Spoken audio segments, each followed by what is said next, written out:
Hello students, welcome to the class.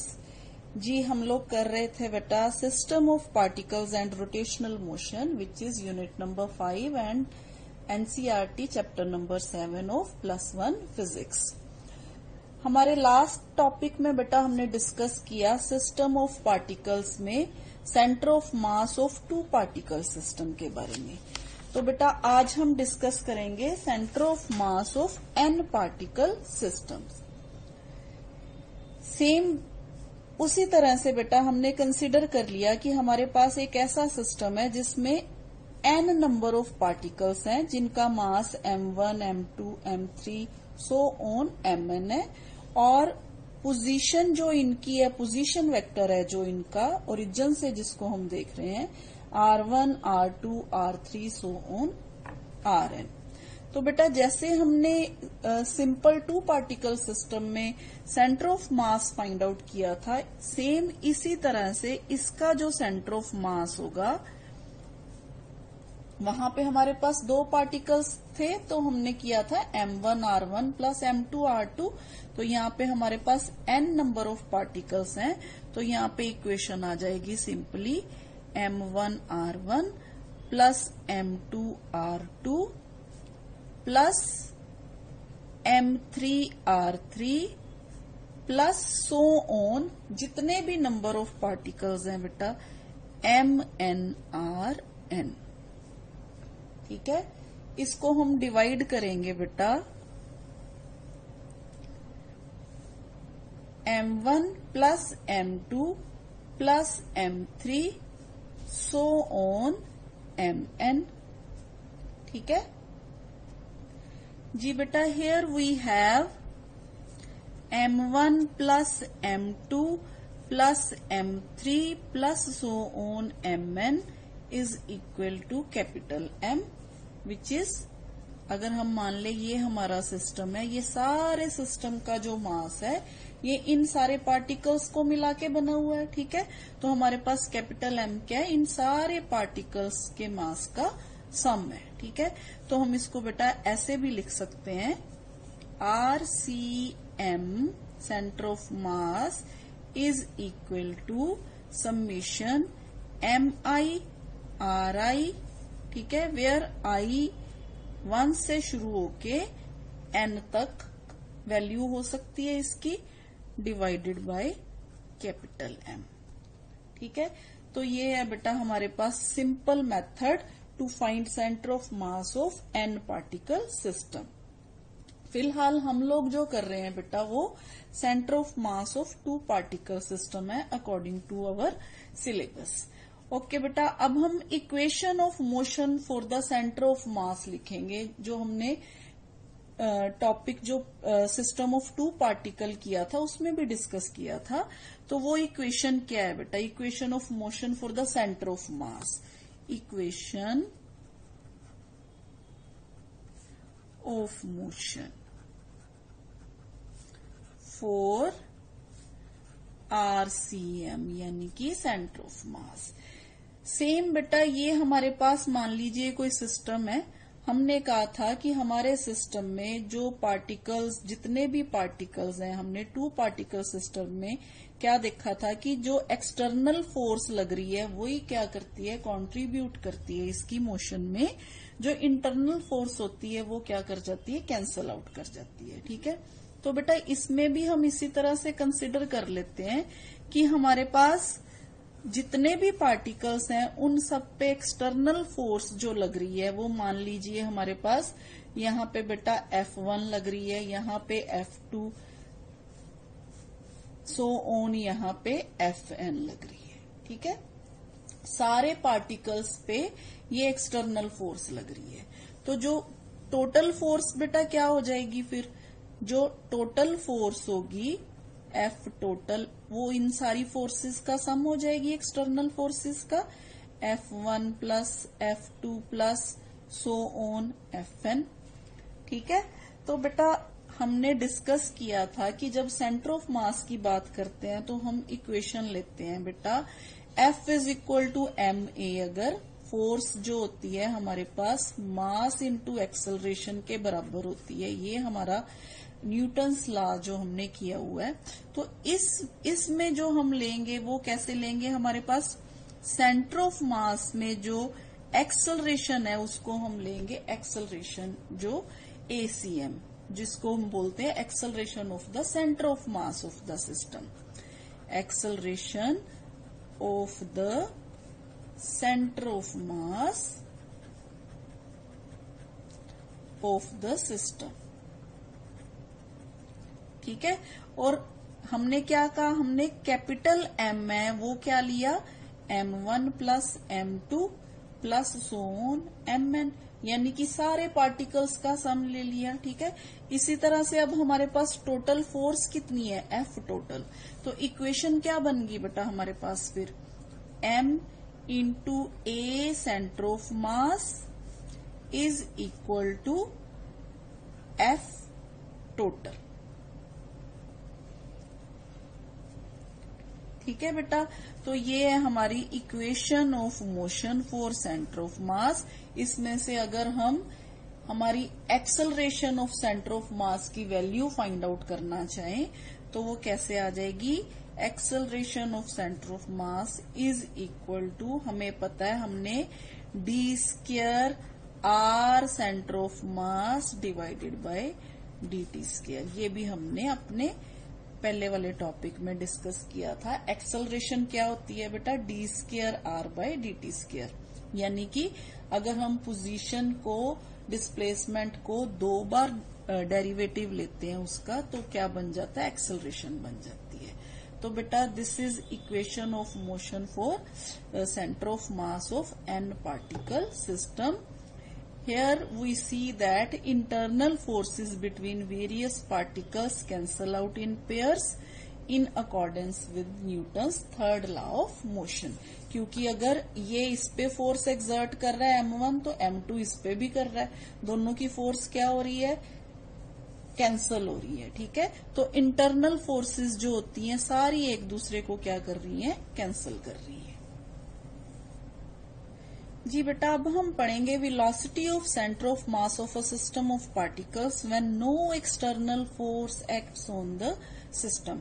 अभी अभी देखा बेटा हमने कि F टोटल जो होता है, F total is equal to M into A centre of mass. ठीक है, अब हम कह रहे हैं कि if no external force act on the system, अगर कोई एक्सटर्नल फोर्स सिस्टम पे एक्ट नहीं कर रही तो बेटा हमारा फिर F टोटल है वो क्या हो जाएगा, 0 हो जाएगा। ठीक है, ये 0 कब होता है, जब in the absence of any external force. ठीक है, इसको हम ऐसे लिख देते हैं, in the absence of any external force. Right बेटा, अब हमारे पास अगर ये कंडीशन हम यहां पे अप्लाई कर दें तो आ गया M A centre of mass is equal to 0। अब यहां से हमारे पास A centre of mass is equal to 0 आ गया। ठीक है, अच्छा बेटा, अब अगर ये 0 है तो इसका मतलब d CM बाई dt 0 होगा। क्यों, क्योंकि डेरिवेटिव वेलोसिटी का क्या होता है बेटा, एक्सेलरेशन होता है, तो हमने इसको इस फॉर्म में लिख लिया। ठीक है, अगर ये 0 है, किसी भी चीज का अगर डेरिवेटिव 0 होता है तो उसका मतलब क्या है कि जिस क्वांटिटी का हम, जिस चीज का हम डेरिवेटिव ले रहे हैं वो क्या है बेटा, वो कांस्टेंट है, वो क्वांटिटी क्या है, कांस्टेंट है। ठीक है, as the derivative of a constant is 0, so VCM is equal to 0। ठीक है, as the derivative of a constant is 0, so यहां से हमें क्या पता चला कि VCM जो है इज कांस्टेंट, यानी कि जो सेंटर ऑफ मास है वो कांस्टेंट वेलोसिटी के साथ मूव करता है in the absence of any external force. ठीक है, तो हम यहां पे ये लिख सकते हैं बेटा, in the absence of external force,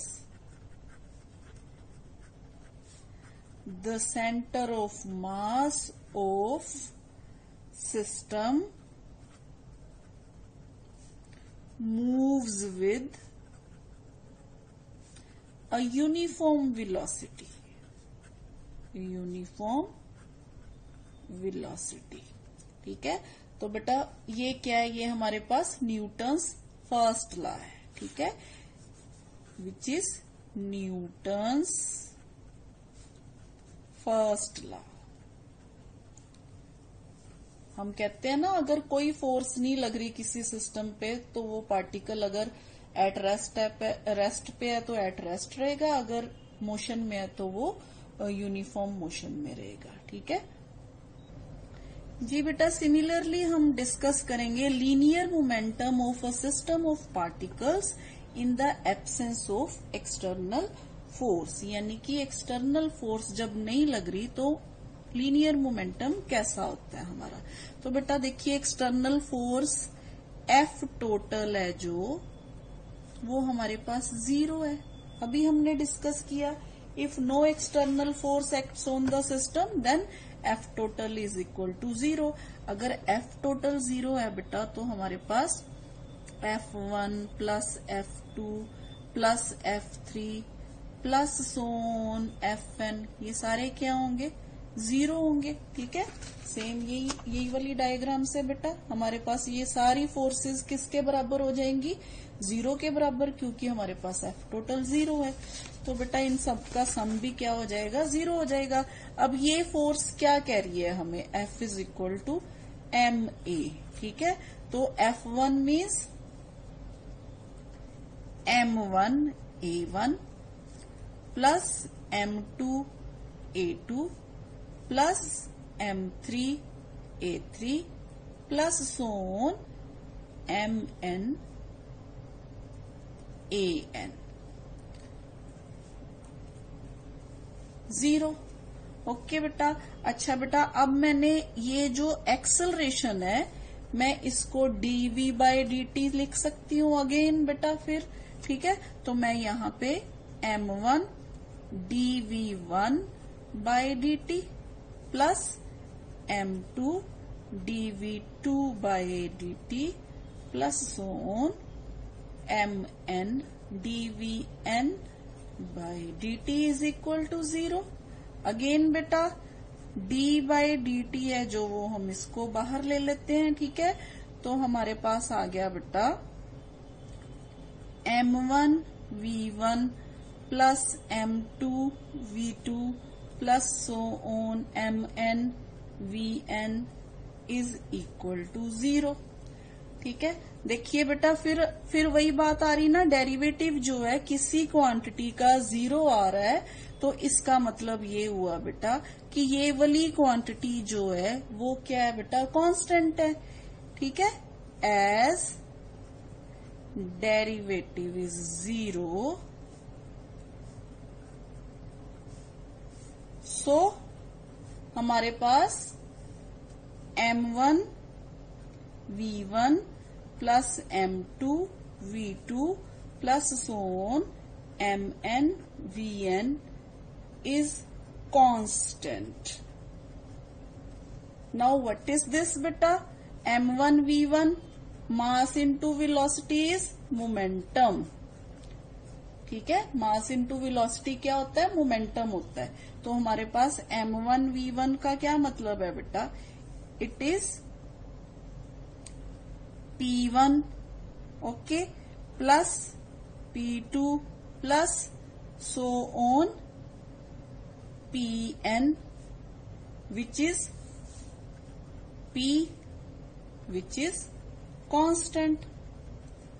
ठीक है, यानी कि सारे पार्टिकल्स का जो मोमेंटम है वो क्या आ रहा है बेटा, लीनियर मोमेंटम जो है वो कांस्टेंट आ रहा है। ठीक है, हियर ये जो p है बेटा is the total linear momentum of the system. ठीक है, this is law of conservation of linear momentum. ये भी हमने पढ़ा हुआ है कि if no net external force act on a system the total linear momentum of the system is conserved. ठीक है, this is the law of conservation of linear momentum. The law of conservation of linear momentum।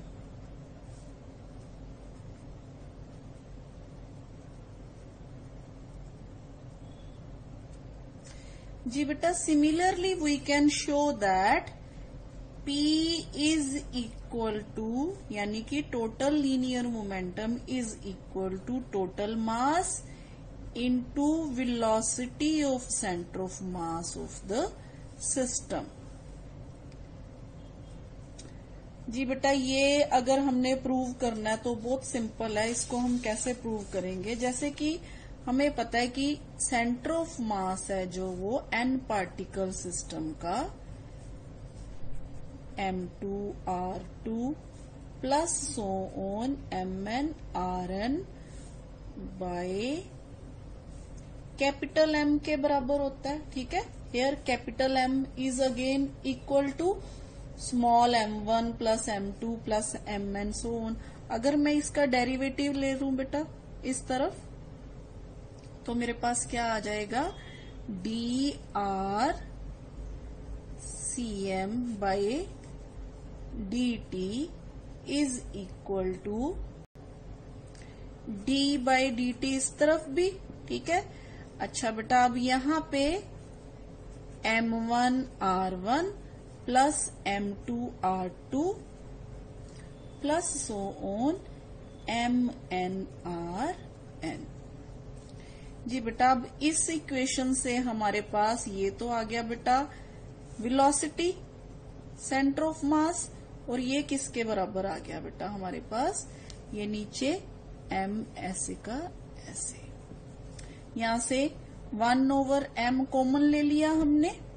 ठीक है, तो अब हमारे पास बेटा dr1 bye dt velocity के बराबर होता है। तो ये जो इक्वेशन है हमारे पास अगेन आ गई m1 v1 plus m2 v2 plus so on mn vn, which is again equal to beta 1/m p1 plus p2 plus so on pn।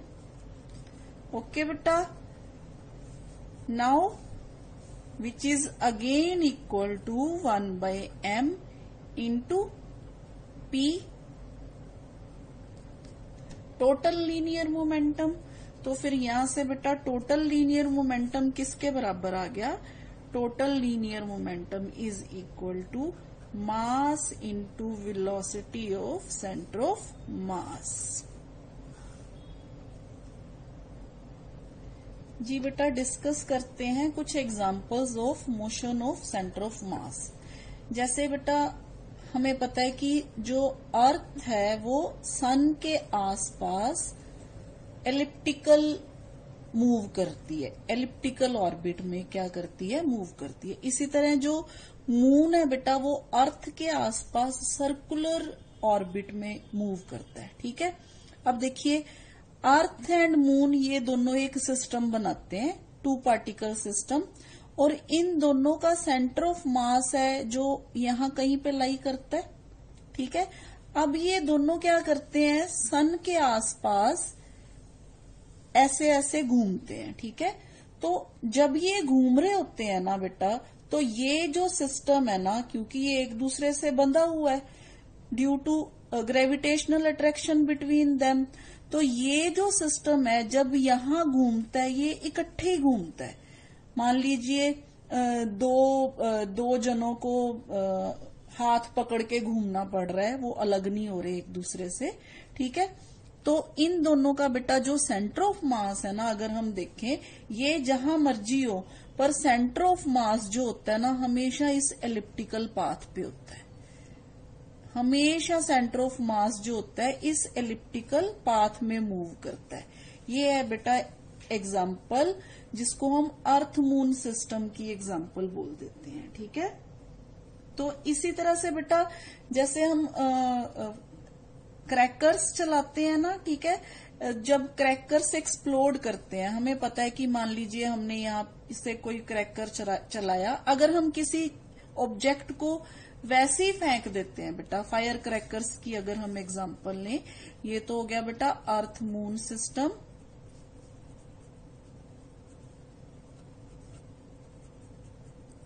ठीक है, इसी तरह से बेटा अगर फायर क्रैकर्स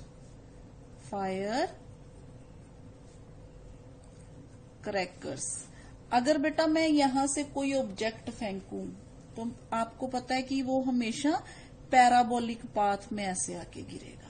ठीक है, अब मान लीजिए बेटा मैंने यहाँ पे किसी बहुत ज्यादा एक्सप्लोजिव जो है वो एक ऐसा क्रैकर फोड़ा जो ऊपर जाके क्या होने वाला है, फटने वाला है हवा में जाके।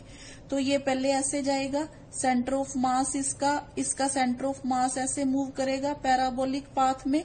यहाँ पे जाके मान लीजिए ये एक्सप्लोड हो गया। ठीक है, यहाँ पे जाके ये क्या हो गया, एक्सप्लोड हो गया। तो इसमें से कितने सारे पार्ट्स बाहर निकलेंगे, कोई ऐसे कोई ऐसे जाएगा नीचे।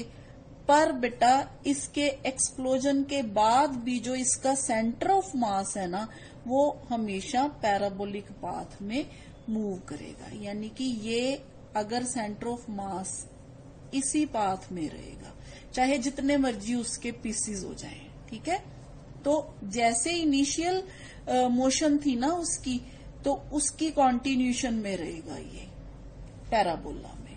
तो ये भी है बेटा एक एग्जांपल। इसके अलावा बेटा decay of radio active nucleus जो होते हैं, उनमें भी बेटा जो radio active if initially the parent nucleus is moving, then the two fragments जो होते हैं उनके न्यूक्लियस में से निकलते हैं डिफरेंट डायरेक्शंस में, इन सच अ वे निकलते हैं कि सेंटर ऑफ मास जो होता है वो along the same path with the same velocity along which the parent nucleus was moving. जैसे ये मान लीजिए रेडियम है।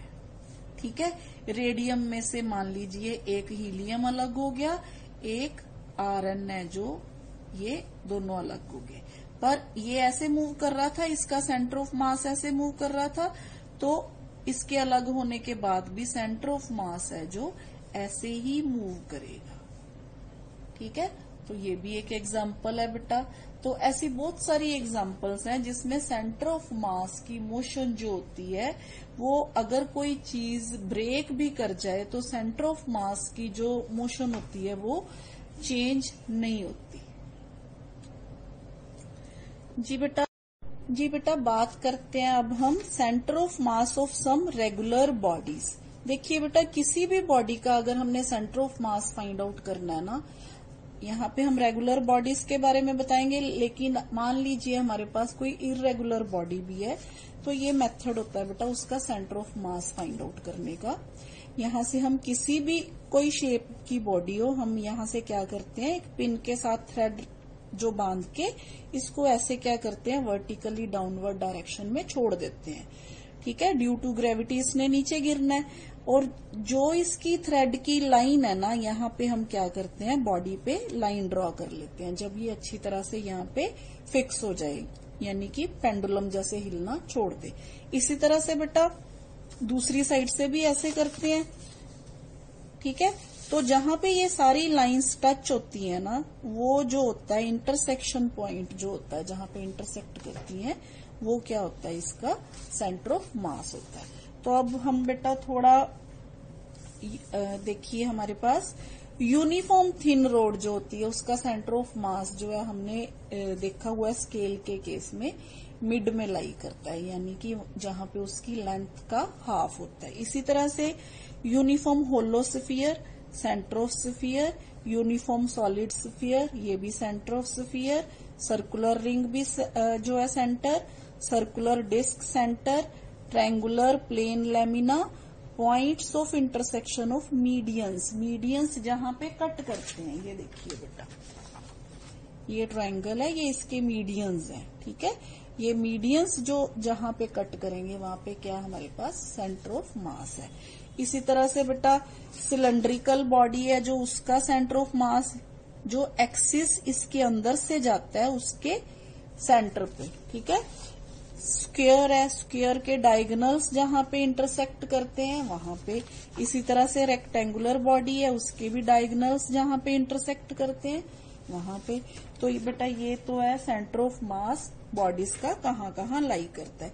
इसी तरह से अगर हमारे पास कोई क्यूबिकल बॉडी है, जैसे ये क्यूबिकल बॉडी है, तो इसके डायगोनल अंदर को जहां पे इंटरसेक्ट करेंगे बिल्कुल सेंटर में, वहां पे इसका सेंटर ऑफ मास लाई करेगा, ठीक है।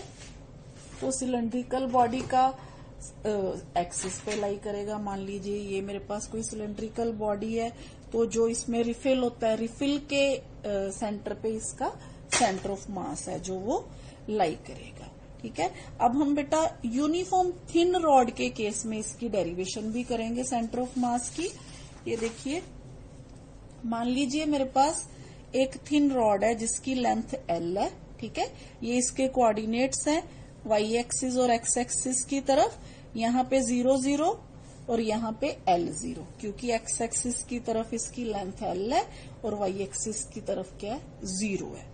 तो बेटा इस रॉड को क्या करते हैं हम छोटे छोटे पार्ट्स में डिवाइड कर लेते हैं। अगर मान लीजिए हर पार्ट का मास dm है और उसकी लेंथ dx है, तो इसका मतलब ये सारे पार्ट्स अगर मैं दोबारा से जोड़ दूं तो ये दोबारा वही वाली रॉड बन जाएगी ना, ठीक है। तो इसका क्या मेथड होता है बेटा, इसको बोलते हैं हम इंटीग्रेशन बोलते हैं, इंटीग्रेशन मेथड से करते हैं। तो हमने centre of mass find out करना है, तो उसके लिए ऐसा ही एक मेथड है बेटा जिसमें मान लीजिए हमने एक्स एक्सिस की along centre of mass find out करना है, तो उसका ये फॉर्मूला है बेटा, total mass of the body integral जिस भी एक्सिस में करना है। अगर हमने y में करना होता तो यहाँ पे y इंटू डी, अब हमने x की तरफ करना है तो x इंटू डी, और लेंथ 0 से L तक वेरी करती है, ठीक है। अब dm की वैल्यू फाइंड आउट करने के लिए बेटा हम ये वाला फॉर्मूला लगाते हैं। लैम्डा क्या है हमारे पास, मास पर यूनिट लेंथ। तो अगर हम थोड़ा मास और थोड़ी लेंथ भी ले लें, क्योंकि यूनिफॉर्म मास डिस्ट्रीब्यूशन है, तो वो भी लैम्डा के बराबर ही आएगा, मतलब ये दोनों सेम होगी इक्वेशंस हमारे पास। तो यहां से हम बेटा dm की वैल्यू जो है इन टर्म्स ऑफ m/l है जो वो फाइंड आउट कर लेते हैं। dm लैम्डा इंटू dx है, क्योंकि जितने भी dx के पार्ट्स हैं, मान लीजिए लैम्डा नंबर ऑफ पार्ट्स हैं, उनको मिला के बना हुआ है, ठीक है। लैम्डा मतलब ये dm जो है लैम्डा इंटू dx हो गया। तो हमारे पास बेटा ये जो है m/l, ये वैल्यू हम यहाँ पे पुट कर देंगे, ठीक है। अच्छा बेटा अब हमने m और m जो है, क्योंकि ये कांस्टेंट है, मास कांस्टेंट है रॉड का, तो m से m जो है कट हो गया, m बाहर आ जाएगा, l भी बाहर आ गया इंटेग्रल से, तो हमारे पास यहाँ बच गया x dx। तो x dx को जब हम इंटेग्रल करेंगे x²/2, लिमिट पुट करेंगे हमारे पास L/2। तो इसका मतलब centre of mass of thin road है जो मिड पे लाई कर रहा है, ठीक है, मिड वे इसको बोल देते हैं। इसी तरह से बेटा अगर हम y एक्सिस की तरफ फाइंड आउट करना चाहें तो क्योंकि इधर 0 और यहाँ पे भी 0, कोऑर्डिनेट्स 0 0 है y एक्सिस की तरफ, तो हमारे पास YCM क्या आ जाएगा बेटा, ये 0 आ जाएगा। जी बेटा एक छोटी सी एग्जांपल भी देख लेते हैं 2 पार्टिकल सिस्टम की। देखिए हमारे पास एक पार्टिकल 3 kg का है, एक पार्टिकल 5 kg का है, ठीक है। तो ये दोनों XY कोऑर्डिनेट्स में पड़े हुए हैं। ये इसका ओरिजिन है, यानी कि 3 kg वाले का ओरिजिन 0 0 है, तो इसका मतलब इसके लिए x1 जो हो गया वो 0 हो गया, ठीक है। तो ये ओरिजिन से 4 मीटर की दूरी पे है, तो x2 क्या हो गया, 4 मीटर हो गया। m1 कितना हो गया, 3 kg, तो m2 कितना है हमारे पास, 5 kg। सारी वैल्यूज हम पुट कर देते हैं, xcm m1 x1 plus m2 x2 divided by m1 plus m2। तो ये सारी वैल्यूज पुट करके हमारे पास सेंटर ऑफ मास है जो वो कहाँ पे आ गया बेटा, 2.5 मीटर, ठीक है। अगर आप ध्यान से देखो बेटा तो 4 मीटर की दूरी है दोनों में, तो सेंटर ऑफ मास किस तरफ है, हैवी बॉडी की तरफ है। ये हमने पढ़ा भी है कि सेंटर ऑफ मास जो है वो शिफ्ट हो जाता है जिस तरफ हैवी मास होता है, ठीक है। तो ये तो था बेटा सेंटर ऑफ मास के बारे में, उसकी पोजीशन के बारे में। आज के लिए इतना ही बेटा, थैंक यू।